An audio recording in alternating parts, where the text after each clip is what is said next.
Assalamualaikum warahmatullahi wabarakatuh. Anak-anak kelas 5 yang cerdas ceria, yang soleh-solehah. Mari kita lanjutkan pembelajaran tema 7-nya ya. Kita belajar pembelajaran 4 ya. Muatan pelajarannya adalah IPS dan PPKN. Perhatikan gambar berikut ini. Ya, ini adalah gambar Bung Karno sedang memproklamasikan kemerdekaan Indonesia. Setelah peristiwa proklamasi kemerdekaan, ada pekerjaan yang sangat penting yang harus dikerjakan. Pekerjaan itu adalah pembentukan Negara Kesatuan Indonesia. Banyak peristiwa dalam proses terbentuknya Negara Kesatuan Republik Indonesia.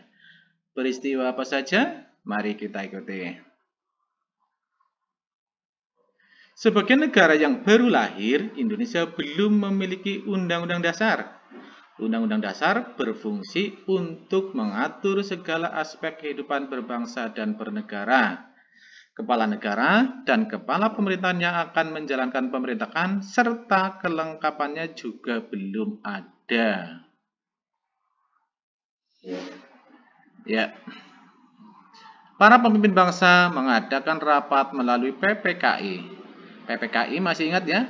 Panitia Persiapan Kemerdekaan Indonesia ini. PPKI melakukan rapat 3 kali yaitu tanggal 18, 19, dan 22 Agustus 1945. Apa saja ya hasil keputusannya? Sebelum pada hasilnya, kita perhatikan dulu tugas utama PPKI, Panitia Persiapan Kemerdekaan Indonesia. Tugasnya adalah meresmikan pembukaan dan batang tubuh Undang-Undang Dasar 1945. Meresmikan atau mengesahkan ya. Yang kedua, melanjutkan hasil kerja BPUPKI, Badan Penyelidik Usaha-Usaha Persiapan Kemerdekaan Indonesia. Yang ketiga, mempersiapkan segala sesuatu yang berkaitan dengan ketatanegaraan Indonesia. Ya. Keputusan sidang PPKI yang tadi Pak Guru singgung tanggal 18, 19, dan 22 Agustus 1945 saja. Tanggal 18 Agustus itu hasil sidangnya adalah 1. Menetapkan dan mengesahkan Undang-Undang Dasar 1945. Yang kedua, memilih dan mengangkat Insinyur Soekarno dan Muhammad Hatta sebagai Presiden dan Wakil Presiden Indonesia. Terus sidang lagi pada hari kedua yaitu tanggal 19 Agustus 1945. Hasilnya adalah membentuk 12 kementerian. Ya, awal kemerdekaan ada 12 kementerian dan 4 menteri dengan membagi Indonesia menjadi 8 provinsi. Ini ingatnya, 8 provinsi dibentuk pada tanggal 19 Agustus 1945. Provinsi mana saja? Provinsi Sumatera, Jawa Barat, Jawa Tengah, Jawa Timur, Sunda Kecil, Maluku, Sulawesi, dan Borneo. Borneo itu atau sekarang Kalimantan. Terus pada tanggal 22 Agustus 1945, keputusan sidang PPKI adalah membentuk Komite Nasional Indonesia Pusat (KNIP) sebagai pembantu presiden sebelum lembaga negara sesuai Undang-Undang Dasar 1945 terbentuk secara resmi. Yang kedua, membentuk alat kelengkapan keamanan negara, ya, yaitu BKR, Badan Keamanan Rakyat. Kalau sekarang namanya sudah berganti menjadi TNI, ya, Tentara Nasional Indonesia. Ya. Anak-anak, berbagai peristiwa dalam usaha pembentukan Negara Kesatuan Republik Indonesia yang merdeka dan berdaulat telah menunjukkan arti pentingnya persatuan dan kesatuan. Bangsa Indonesia dibangun atas keragaman dan perbedaan. Keragaman tersebut terlihat jelas dalam unsur-unsurnya. Ya, apa saja ya unsur-unsur budaya yang beragam itu? Ada unsur agama, mata pencarian, teknologi, kesenian, pengetahuan, sistem kemasyarakatan, bahasa, dan unsur budaya lainnya masih banyak yang beraneka ragam. Mari perhatikan unsur budaya ini secara lebih detail lagi. Yang pertama, unsur budaya yang pertama adalah agama. Ya, ini ada gambar beberapa tokoh agama ya, berbeda-beda pakaiannya ya, sesuai dengan agamanya masing-masing ya. Di Indonesia ada 6 agama yang diakui oleh negara ya, yang resmi, yaitu Islam, Kristen, Katolik, Buddha, Hindu, dan Konghucu. Terus unsur budaya yang kedua tadi apa? Mata pencaharian. Ya, ini salah satu contoh mata pencaharian ya.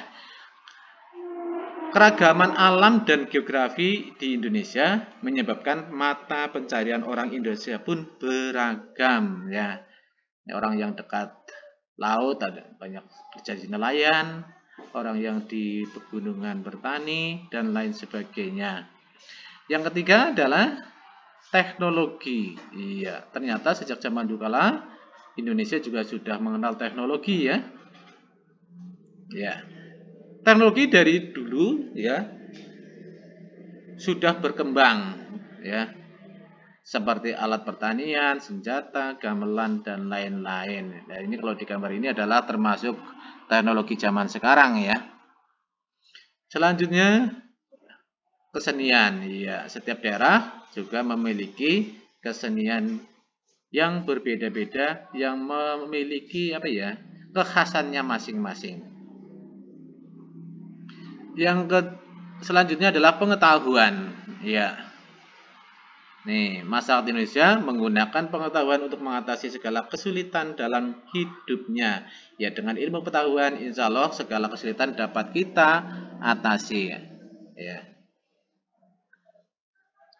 Sistem kemasyarakatan. Ya, ini contohnya ada adat ya. Sistem kemasyarakatan adalah pola hidup yang sudah menjadi kebiasaan atau adat istiadat di masyarakat dan dilakukan secara rutin biasanya ya, setiap apa itu ada adat apa itu adalah termasuk sistem kemasyarakatan. Bahasa sudah jelas sekali, setiap daerah memiliki bahasa daerah ya. Itu juga memiliki kekhasannya masing-masing ya, bahasa Jawa, Sunda, dan lain sebagainya. Ya. Terakhir perhatikan faktor penyebab keragaman budaya. Kenapa ya budayanya kok di Indonesia beragam, bermacam-macam? Yang pertama faktor biologis. Apa maksudnya? Keturunan. Keturunannya orang Melayu ya. Anak-anaknya orang Melayu dan lain-lain ya, ada ras, ada suku. Yang kedua faktor geografis, keadaan alam ya. Alam di Jawa, di Sumatera, di Kalimantan, di Papua itu berbeda-beda sehingga orangnya pun berbeda-beda. Faktor historis atau sejarah masa lampau. Misalnya sejarahnya mungkin dari keturunan orang luar negeri ya, dari India, dari Arab, dari Tibet dan sebagainya. Yang keempat, faktor keterbukaan terhadap pihak luar. Ada pendatang dari luar, Indonesia terkenal dengan keramahannya, disambut dengan baik. Maka mereka datang ke sini juga biasanya membawa budaya ya, akhirnya diserap oleh orang Indonesia. Sehingga banyak kebudayaan luar negeri yang sudah diakui oleh Indonesia. Demikian tadi anak-anak, pembelajaran 4 telah selesai. Terima kasih telah memperhatikan pelajaran 40. Teruslah belajar, teruslah berkarya, menjaga wajah. Barang siapa yang bersungguh-sungguh pasti akan berhasil. Aku doakan